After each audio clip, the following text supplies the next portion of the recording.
I say natural mount. That means I have the nature of a mountain. I'm from a small town. How small was it? Well, on junior prom night, it was like, okay, now you dance with her.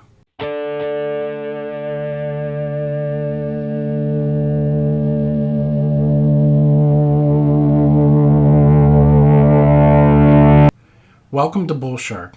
Today's theme, better a podcast than maple syrup in your Sahara flask. Chloe, when you were on tour with the drum corps in the U.S., you were telling me the story about a little girl who talked to you. And what did she say? What? Where? What did she ask you?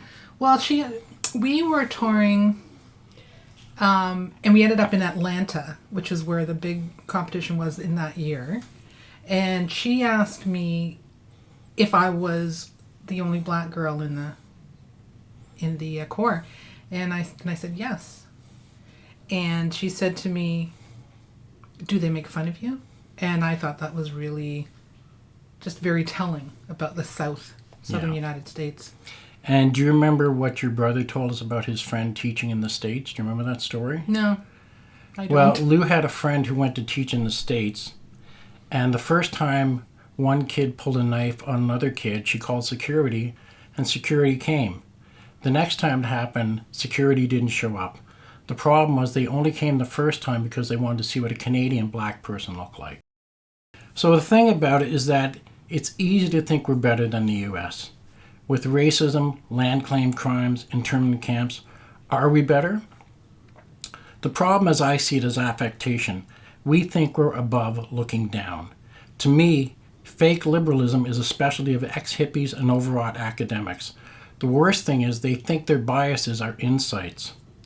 I had a narrow-minded hick explain to me that the only real music was classical and sea shanties, basically wiping out all traces of black music in his mind. I had another hick who used to rag about reggae. It sounds strange, ragging about reggae. He hated reggae, he didn't buy it, and he didn't listen to it. The thing is, he was at the University of Victoria and couldn't finish his program because they had a bias against him because of his age. In the long run, both those hicks ended up filing complaints against their faculties for abuse. How tragic. The affectation I personally hate most is bands passing as rural when they grew up in very foreign places like Scarborough. Bands like Saltwater Homebirth and Knee Scab. I shared a jam with the band called the Deerflies. They had shabby clothes, shabby hair, and shabby gear, and they seemed to think that made them authentic. Their music was bad lyrics, mumbled over American folk standards. That's what plagiarists call tradition. That's what CanCon passes for culture. Of course, CanCon itself is sort of a strange tradition. The truest comeback to home and native bias? This is a story someone told me. There's a young black guy sitting on the streetcar. A white guy gets on who's clearly been drinking, sits down next to him, leans over and says, "Sorry about OJ." Without missing a beat, the young black guy says, "Sorry about Jeffrey Dahmer."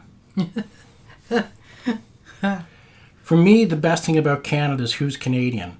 Some of us do have small town graces, but usually the small town is another continent. So let's look at Canada's backstory. When the Jays won in 1992, I went out Saturday and I came back Tuesday. The first fans I saw were Filipino girls in cowboy boots dancing on an SUV. The last fans I saw were when I was standing on a huge cement block pulling Indian girls up one by one so they could see the parade. Probably the best day I've had as a parent was when my 7-year-old son and I went down to Sunnyside and had the whole pool to ourselves. We were floating on mats, watching caravan of revelers on the boardwalk. For the record, my son's background is Ukrainian, Austrian, Indian, African, Chinese, Scottish, Irish, French, and if there's an extraterrestrial involved, probably that too. The other thing to remember is his grandfather actually helped found Caribana. So really, the best thing about Canada, aside from the people, is Canada. In Black Point, we lived in a cottage next to a highway, next to an ocean. I can't remember the name of the ocean, but I know it was a big one.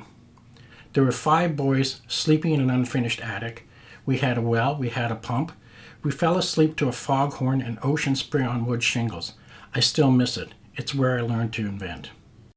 Our first TV had no screen. My brothers and I took turns crawling in the back being TV. Our bike had no chain. We took turns pretending to be wheels. To this day, my favorite invention is naked fork tag. Imagine 3 little kids, 2 boys and a girl, running naked around a tent, jabbing each other in the butt with forks. Their parents got home, didn't bat an eye. By the way, I own all rights to naked fork tag. Talk to me about franchises.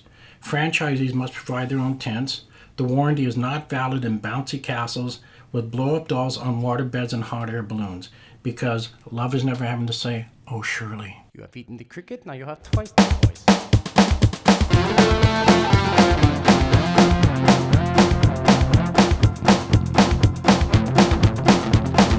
Thank you very much, I had a good time. FUC replay is what I mean. I was being big about the bad blood and everything you ripper does dream. Thank you for the chloroform and hammocks. FUC senor is what I mean.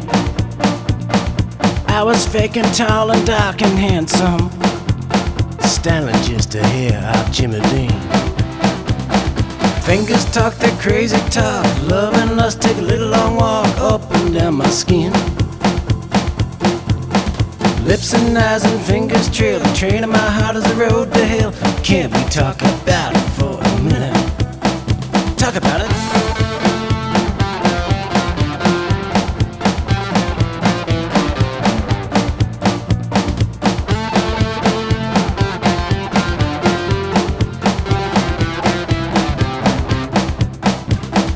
Fingers talk their crazy talk, loving lust take a pretty long walk up and down my skin. Lips and eyes and fingers trail, the train of my heart is the road to hell. Can't we talk about it for a minute? Thank you for the chloroform and hammocks. If you see you not, if I see you first. I was fooling, tall and dark and handsome. You ain't nearly naughty nakedness. You got the jumpy watch you jump.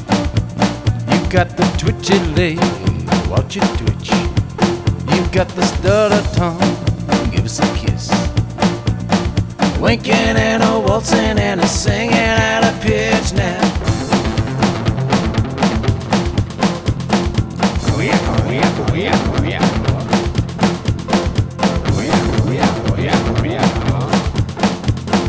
Moon is sweeping down on the midnight train. Shriners in the diners and your mamas in there ain't helping us. Nakedness.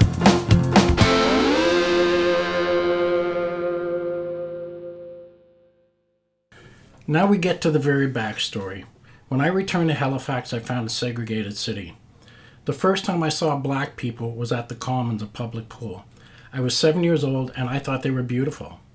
Then one of them came over and kicked the kid I was with in the face. Even though the kid probably deserved it, I asked the other kid to stop.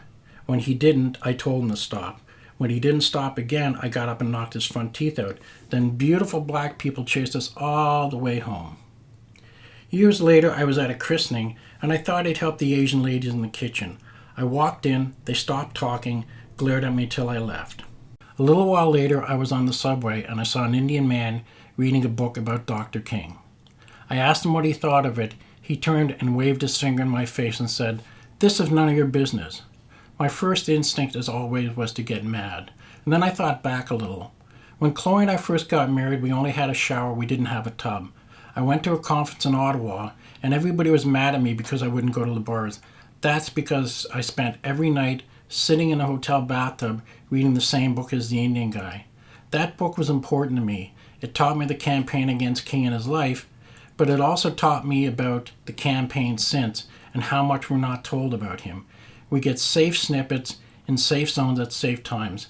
At the same time, I saw the hypocrisy in getting mad over that particular book. Most of all, what I saw was that the Indian man didn't need my approval, and neither does the world. Halifax is one place that never asked for approval.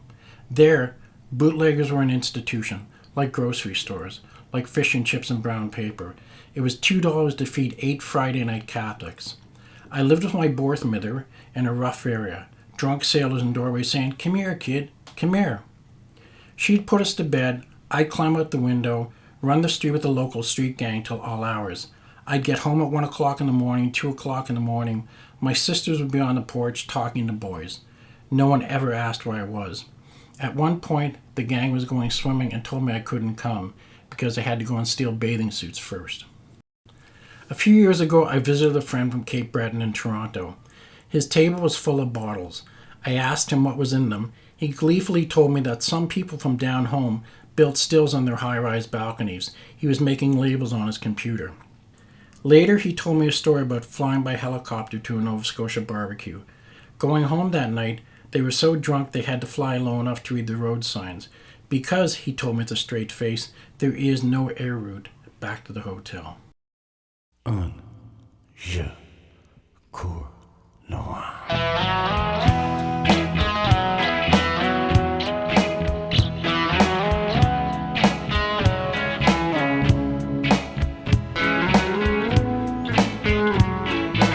The balcony and the moon that goes all the way around. Help me out, people. Won't you rain a little tenderness, little mystery of mine?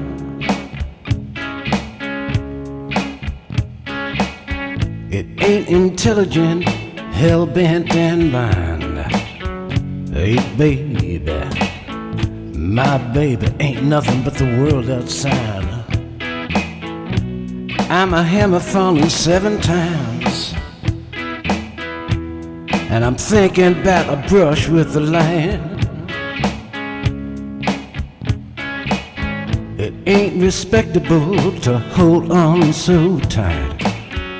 Hey baby, my baby ain't nothing but the world at night. The blues don't rush, the blues go slow. Wrestle Danny Jack until the demon don't show. Hush, baby, hush, the blues like talk. Well, amazing rainy days and small town big talk.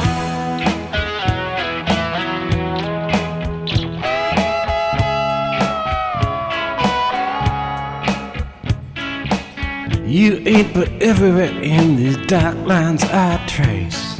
Bright lips on dark eyes, these things I forget you by someday. The blues don't rush, the blues go slow. Wrestle Danny Jack until them demons don't show. No more hush, baby, hush, the blues like talk. Well, amazing rainy days and small town big talk. Won't you rain a little tenderness, little tremble on the line?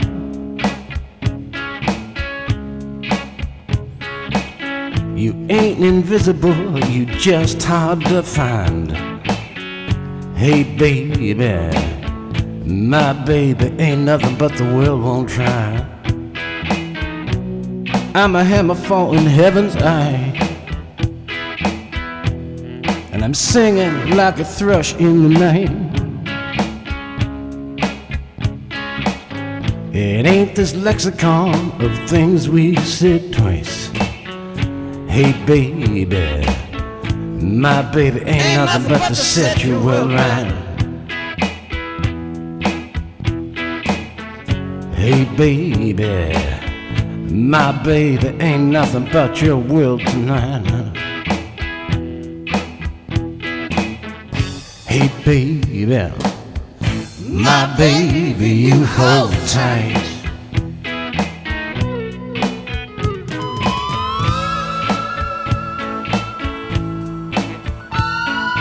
Wrestle Jesus Jack until them demons don't show.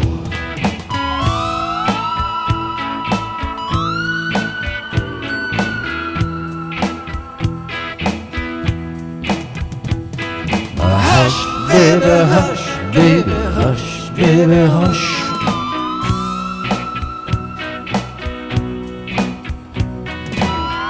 And the a hush of Mount Rushmore, a thrush, a dose, Willie Mays and rainy days, how could you ask for? Small Time Big Talk was wrote and writ at the WAC Museum. The song and podcast is dedicated to the Dorkin family of Barrhaven, Ontario, and to the Expos who won a World Series disguised as the Nationals. For the record, naked fork tag franchises are going fast, so follow us. Is this thing on? Porch top No. says Porgy as porch gets, with little black squirrels to be our ugly pets. Anyhow, so you're talking about leaving all the lights on in the house, okay? But you don't realize I am a jungle beast. No, you're okay? a bat. No, I'm a jungle beast. So imagine you're out in the mountains and there's all these gorillas and they're all doing their thing and they're all snug and they're all warm. I didn't know. And then some idiot comes in and puts a whole bunch of bright lights on all the gorillas. Go, ah, No, you thought me. No, you're a bat.